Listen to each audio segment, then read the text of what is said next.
Yeah, these are my boys that I'm trying very hard to at least to bring them up, for them to become a better people in future.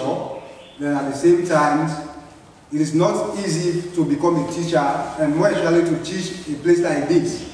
Anyway, because if I had that, most of them, they are living the streets for the past 4 or 5 years. They are already becoming dropouts. So if they are finding themselves here, it's not so easy for me to educate them. But anyway, I'm trying my level best. So I just need some support so that at least when they get out from this place, they will not become a dropout again. So they will continue going there, attending their schools to further ahead their education. So really, I need a greater help from the Free Mind of Africa, being supported by Mr. Fernando. So that is all I have for now. Thank you very much.